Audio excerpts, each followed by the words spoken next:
Pemirsa, Anda kembali di Newsline. Kita akan kembali masuk dalam segmen trending topik. Ini yang kedua terkait dengan informasi pencarian Kementerian Haji dan Umroh yang akan dibikin kementerian sendiri. Jadi pemirsa, DPR mengesahkan revisi Undang-Undang Nomor 8 Tahun 2019 tentang penyelenggaraan ibadah haji dan umroh yang menjadi undang-undang. Persetujuan ini diambil dalam rapat paripurna keempat masa persidangan tahun sidang 2024-2025 dan seluruh peserta rapat paripurna menyatakan setuju. Selanjutnya, revisi Beleit yang sudah resmi disetujui oleh DPR akan ditindaklanjuti sesuai dengan mekanisme yang berlaku. Dan dalam sidang, di Ketua Komisi 8 ini, Marwan Dasopang mengatakan revisi Undang-Undang Haji didasarkan atas 3 hal utama. Ada apa jadi Jessica? Jadi 3 hal utama itu, yang pertama terkait dengan kebutuhan hukum akan pembentukan lembaga Kementerian Haji dan Umroh sehingga Badan Penyelenggara Haji atau BP Haji kini sudah resmi menjadi kementerian nih Kema.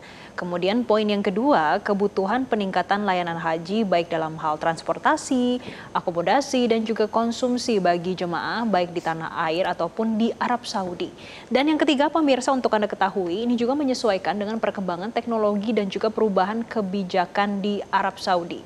Jadi dengan terbentuknya Kementerian Haji dan Umroh diharapkan penyelenggaraan ibadah haji dan umroh kedepannya lebih terintegrasi, terkoordinasi di bawah satu kementerian nih. Gitu ya. Jadi hal ini juga ditegaskan oleh Wakil Ketua DPR RI Cucun Ahmad Syamsurijal. Berikut ini kita akan melihat bagaimana statementnya dalam pembentukan kementerian baru ini.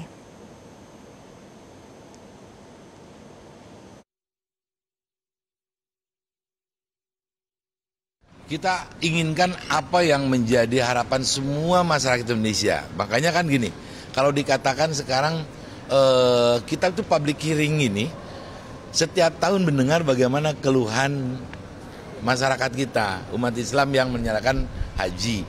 Nah, harapan kita setelah adanya sekarang lembaga Kementerian Haji ini, betul-betul tadi kan landasan dibikinnya undang-undang ini itu bagaimana meningkatkan pelayanan yang lebih baik dan terus lebih baik. Apa yang menjadi kekurangan, evaluasi, tapi punya will. Benar-benar ya kami juga DPR mengawasinya. Terus melakukan pengawalan dari tahapan ke tahapan. Pemerintah sendiri sebagai operatornya itu membuat layanan jemaah ini lebih baik. Nah, pemirsa, dengan disahkannya revisi Undang-Undang Haji, seluruh infrastruktur dan sumber daya penyelenggara haji akan dialihkan kepada Kementerian Haji dan Umroh. Dengan demikian, seluruh layanan jemaah haji akan berada satu atap di bawah koordinasi Kementerian Haji dan Umroh, termasuk dalam hal keputusan kelayakan kesehatan jemaah hingga transportasi udara dan juga imigrasi. Nantinya, keputusan akhir mengenai kelayakan terbang atau istitaah kesehatan jemaah akan ditentukan oleh Kementerian Haji dan Umroh setelah lebih terdahulu berkoordinasi dengan Kementerian Kesehatan nih.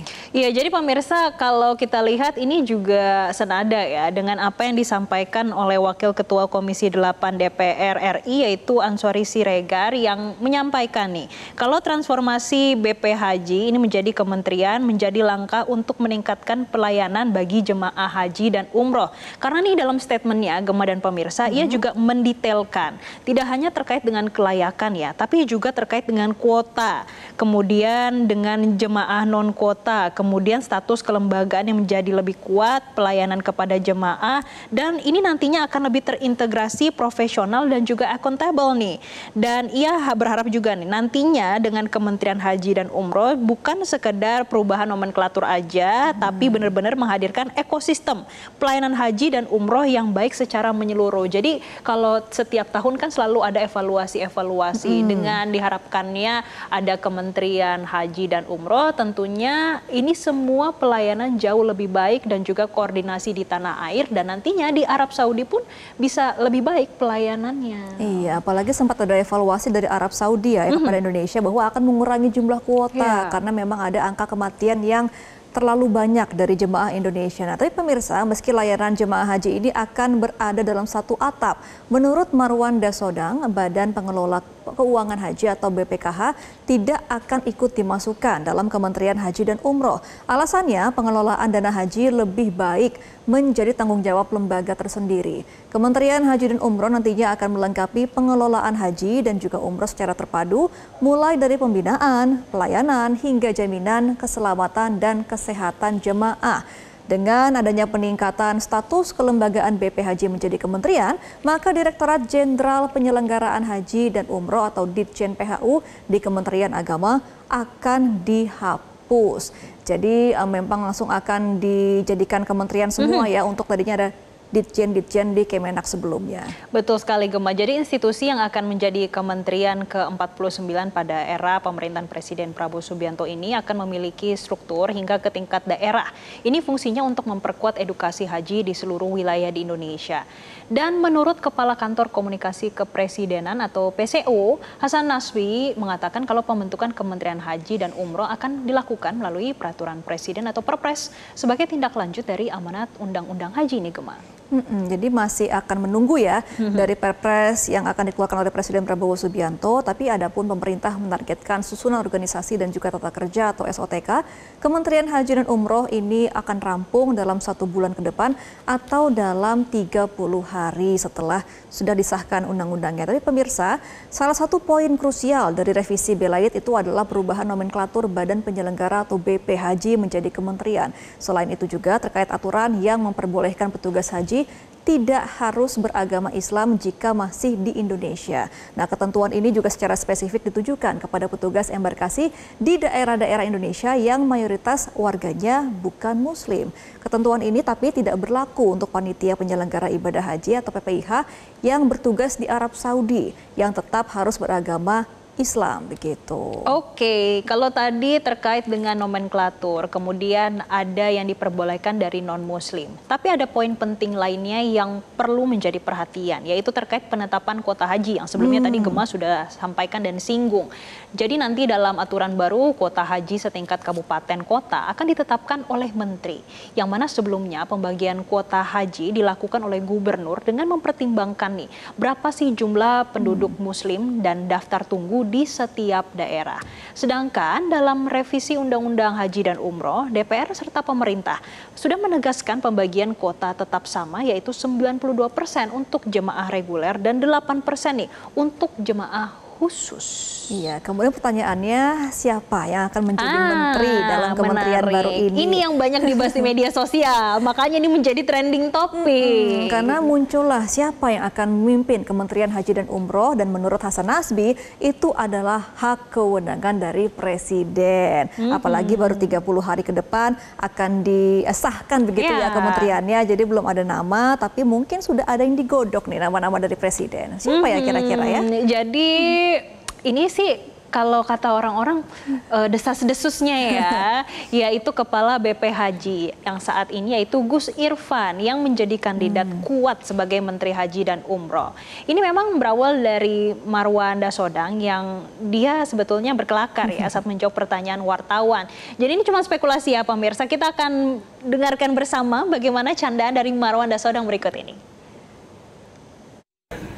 Ya apa namanya, ya nyatanya kan dia sekarang kepala badan. Kalau badan sudah menjadi menteri, ya kan dalam pikiran kita jadi menteri haji gitu. Nah, candaannya sudah ditanggapi nih Jessica sama Gus Irfan. Kita akan melihat ya bagaimana tanggapannya.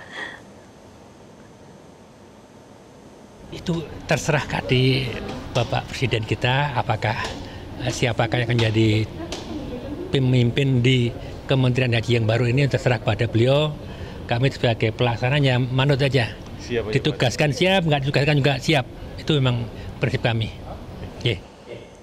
Jadi kesimpulannya, dengan adanya Kementerian Haji dan Umroh yang sudah ketok palu, Menteri Agama Nasaruddin Umar tidak lagi mengurus haji dan ia secara spesifik akan fokus menjalankan peran sebagai ulama serta pembimbing umat beragama nih Kema. Iya, jadi tugasnya sudah spesifik sekarang ya, nggak terbagi-bagi lagi. Nah pemirsa, kita juga akan melihat nih bagaimana tanggapan dari para warganet terkait dengan adanya kementerian ini. Tapi kita akan ini ya, karena komentarnya sudah dirangkum, tapi tidak bisa kami tampilkan pemirsa. Jadi memang kita masih akan menunggu seperti apa nantinya berjalannya kementerian setelah 30 hari ditetapkan akan menjadi menteri sendiri dan bagaimana pembagiannya di DPR ya, nomenklaturnya ini.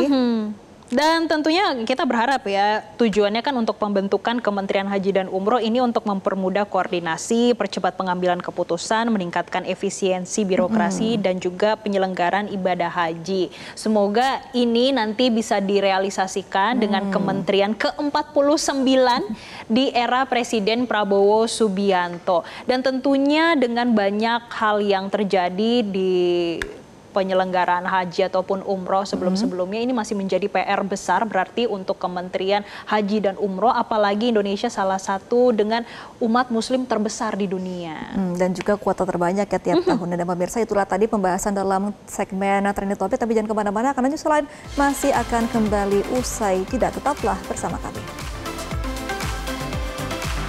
Jelajahi cara baru mendapatkan informasi. Download Metro TV Extend sekarang.